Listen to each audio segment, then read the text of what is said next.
बच्चों, आप लोग कैसे हैं? आप मुझे देख रहे हैं शक्ति केमिस्ट्री यूट्यूब चैनल पे। प्रीवियस लेक्चर में हम लोगों ने एनसीईआरटी क्वेश्चंस के एक्सरसाइज के कुछ न्यूमेरिकल सॉल्व किए थे।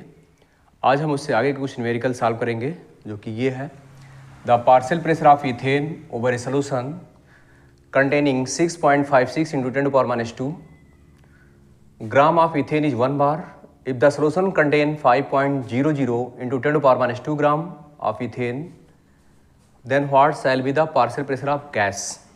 तो ये क्वेश्चंस है, कोई सोल्यूशन है जिसके अंदर क्या है, मीथेन गैस है, और वो मीथेन गैस जो है वो डिजॉल्व है, उसका पार्शियल प्रेशर वो दे रहे हैं डिफरेंट मास पे।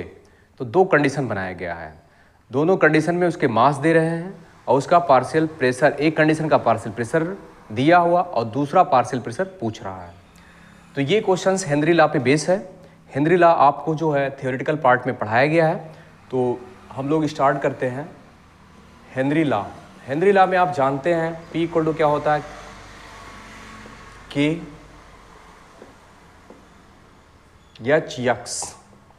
यहाँ ये क्या है, पार्शियल प्रेशर है, ये मोल फ्रैक्शन है और ये हेनरी लॉ कांस्टेंट है। तो ये दो कंडीशन में है।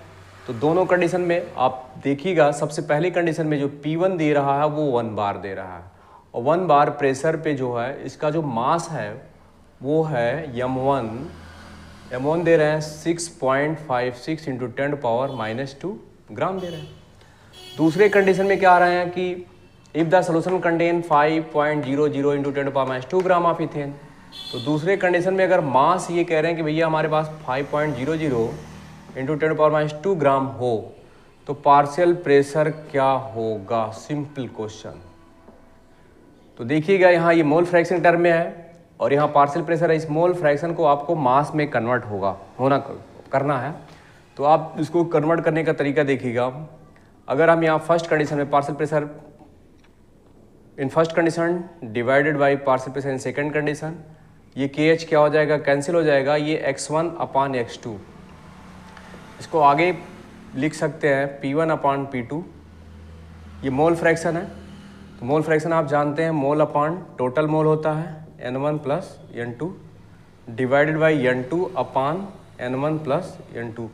याद रखना ये N1 क्या है, पहली कंडीशन में मीथेन की पहली कंडीशन के मोल फ्रैक्शन, ये मोल फ्रैक्शन है, और ये क्या है, सेकेंड कंडीशन में मोल फ्रैक्शन है। तो मोल फ्रैक्शन में जो ये नीचे वाला पार्ट है ये दोनों इक्वल है, तो ये क्या हो जाएगा, कैंसिल हो जाएगा, और ये आपके पास याद रखिएगा ये P1 है। तो ये P1 और P2, ये जो पार्शियल प्रेशर का रेशियो जो आएगा वो मोल के टर्म में आ जाएगा, N1/N2 आ जाएगा, ये आपका आ गया। इसके बाद जो है अगर ये मोल, चूँकि हमें मास के टर्म में काम करना है, तो मोल = क्या होता है, given mass divided by molar mass. तो बस आपको यहाँ से P1/P2 = गिवन मास, मान लो m1 और मोलर मास, और यहाँ क्या है, गिवन मास सेकेंड कंडीशन में डिवाइडेड बाई मोलर मास इसका। तो ये फर्स्ट कंडीशन का मोलर मास होगा, ये सेकेंड कंडीशन का मोलर मास होगा। तो आप यहाँ ऐसे लिख भी सकते हैं, लेकिन दोनों केस में क्या है, इथेन है, इसलिए जो है इथेन दोनों केस में होने की वजह से मोलर मास इक्वल होंगे। तो मोलर मास m1 जो होगा, m2 molar mass in first condition, molar mass in second condition के क्या होगा, इक्वल होगा। तो ये भी क्या हो जाएगा, कैंसिल हो जाएगा। तो आपका जो फाइनल फार्मूला मिलेगा वो मिलेगा P1/P2 = m1/m2। ये मिल गया फाइनल फार्मूला, और आप सिंपली इसी में रख देंगे, फिर आपका आंसर हो जाएगा। तो देखिए आपके पास दिया क्या है, पार्शियल प्रेशर पहली कंडीशन में दिया हुआ है, पहली कंडीशन का मास दिया हुआ है, दूसरे कंडीशन का मास दे रहा है, दूसरे कंडीशन का पार्शियल प्रेशर पूछ रहा है। तो पहली कंडीशन के क्या है, P1 की जगह पे आप 1 रखेंगे, दूसरी कंडीशन में आप P2 रखेंगे क्योंकि ये पूछ रहा है। पहली कंडीशन का मास क्या है, 6.56 × 10⁻², ये ग्राम में है। दूसरे कंडीशन का मास क्या दिया है, 5.00 × 10⁻², 5.00 × 10⁻² ग्राम। ये -2 कट जाएगा, यहाँ से आप P2 निकालेंगे, और P2 जब आप निकालेंगे तो ये 5.00 डिवाइडेड बाई 6.56, ये आपका क्या हो जाएगा, ये बार में आ जाएगा। इसका आंसर याद रखना 5.00 6.56, मतलब ये नीचे वाला बड़ा है तो 1 से क्या होगा, छोटा होगा, और इसका जो आंसर आता है उसको आप नोट कर सकते हैं 0.762 बार, ये होता है, ये इसका आंसर है, याद रखिएगा।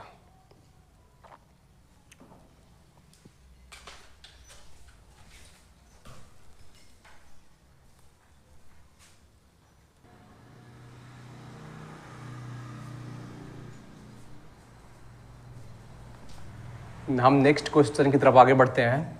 Next question, N aqua solution of 2% non volatile solute exert A partial pressure of 1.004 bar at the normal boiling point of the solvent, what is the molar mass of the solute.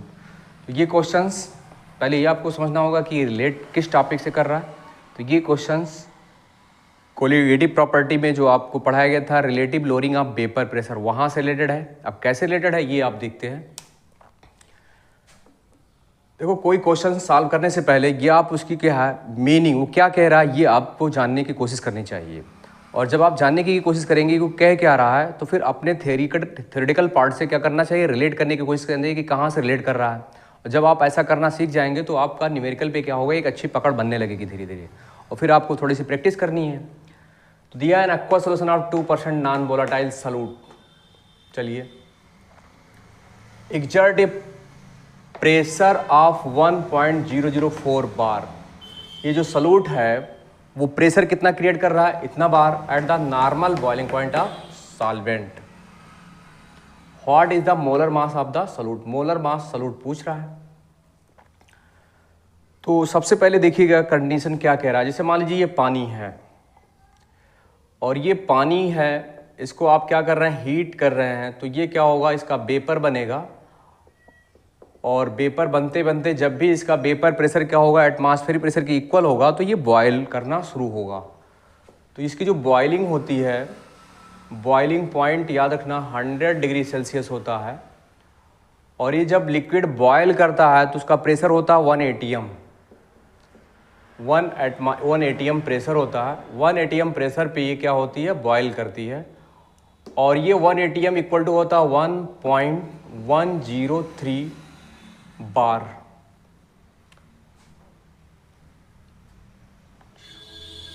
Sorry, 1.013 बार होता है।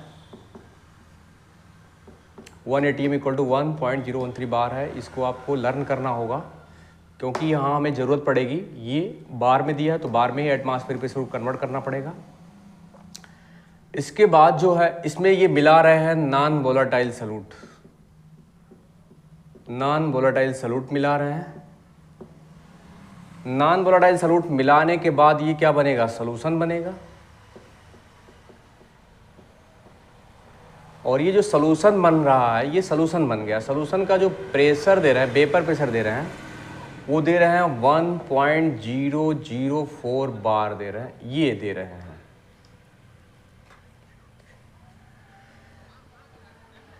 तो आप देख रहे हैं ये pure solvent है, pure solvent. Pure solvent में आप पी नॉट आप 1.013 बार लेंगे। इसके बाद नॉन वोलेटाइल ऐड किया जा रहा है। नॉन वोलेटाइल ऐड करने के बाद जो पीएस आ रहा है वो ये आ रहा है। तो याद रखना, जो सॉल्यूशन का जो वेपर प्रेशर होता है वो प्योर सॉल्वेंट के वेपर प्रेशर से क्या होता है, कम होता है, इसीलिए इसका नाम क्या होता है, लोअरिंग। और जब फिर इसी से डिवाइड करते हैं तो इसी का नाम relative lowering of vapour pressure करते हैं। और इक्वल टू किसके होता है, मोल fraction of non volatile solute के होता है, जिसको आप ऐड करते हैं उसी के इक्वल होता है। तो अब थोड़ा सा यहाँ ये बात करने जा रहा है, ये कितने परसेंट, 2% नॉन वोलेटाइल है, तो ये 2% नॉन वोलेटाइल है। इस यहाँ बाई मास आप मान के चलेंगे। इसका मतलब क्या है, 2 gram non volatile solute percent in 100 gram solution, इसकी मीनिंग है। तो अगर ये आपके पास सॉल्यूट है और 100 ग्राम सॉल्यूशन है तो सॉल्वेंट कितना होगा, सॉल्वेंट 98 ग्राम होगा। अब ये सारी चीज़ें आपको मिल गई हैं। अब डायरेक्ट आप फार्मूला लिखिए और फीड करिए, आंसर लाइए। तो देखिए P0 minus PS upon P0 equal to mole fraction of non volatile solute की बात हो रही है। अब मोल फ्रैक्शन को आप क्या करेंगे, स्प्लिट करेंगे। तो मोल फ्रैक्शन आपको मैं बता दूं, मोल फ्रैक्शन क्या होता है, mole by total mole, mole by total mole. ये फार्मूला यहाँ लगेगा, तो इसको हम यहाँ से हटा ही रहे हैं। आप N1 अपान N1 प्लस N2 करेंगे और ये आपके पास फार्मूला मिल गया। और P0 आप डायरेक्ट वैल्यू रखेंगे। P0 की वैल्यू आप देख रहे हैं 1.013 बार दे रहा है। PS देख ही रहे हैं माइनस 1.004 दे रहे हैं, डिवाइडेड बाई P0 1.013 ये लिखेंगे, इक्वल टू मोल फ्रैक्शन की बात करेंगे। तो मोल फ्रैक्शन अभी अभी आपको पता चला है कि फार्मूला क्या है। मोल फ्रैक्शन का ये फार्मूला, तो मोल फ्रैक्शन में आप देखिए ये आपके पास है 2 डिवाइडेड बाई मोलर मास, फिर बाई में 2 डिवाइडेड बाई मोलर मास। ये याद रखना सॉल्यूट के लिए है। सॉल्वेंट आपका 98 है और यहाँ उसका मोलर मास 18 ग्राम है। सॉल्वेंट याद रखना वाटर है। जब सॉल्वेंट मेंशन ना हो तो आप वाटर मान के काम करेंगे। और ये आपका क्या हो गया, ये फीड हो गया। और यहाँ से आप एक काम कर सकते हैं, सॉल्यूट क्या है, कम है, इसे आप निगलेक्ट कर सकते हैं, निगलेक्ट कर सकते हैं। और निगलेक्ट करने के बाद ये थोड़ा सा आपको आसान में हो जाएगा। और फिर आप क्या करेंगे, यहाँ से मोलर मास आप कैलकुलेट कर लेंगे। तो मोलर मास जब आप कैलकुलेट करेंगे तो इसका जो मोलर मास आता है वो आपका जो आता है मोलर मास वो आता है 40.907 ग्राम मोल इनवर्स। ये आंसर आता है भाई। तो ये चीज़ें जो है बड़ी कॉन्सेप्चुअल है। इससे आपको जो है न्यूमेरिकल से फ़ायदा ये होगा कि आपके जो कॉन्सेप्ट थ्योरेटिकल कॉन्सेप्ट हैं वो स्ट्रांग हो जाएंगे। और आप जानते हैं आपके बोर्ड एग्ज़ाम में NCERT का जो ये न्यूमेरिकल पार्ट होता है ये बहुत ही इंपॉर्टेंट होता है। यहाँ नंबर आपको बहुत सॉलिड मिलते हैं।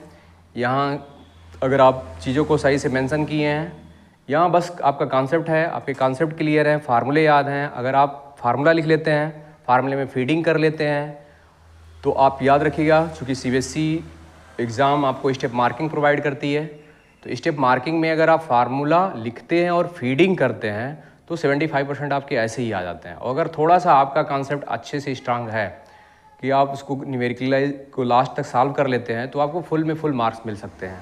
और ये पोर्शन अगर स्ट्रांग हो गया तो कोई भी बच्चा क्या कर सकता है, 90+ बड़े आराम से ला सकता है। तो ये है। तो आज का लेक्चर हम यहीं समाप्त करते हैं। Thank you.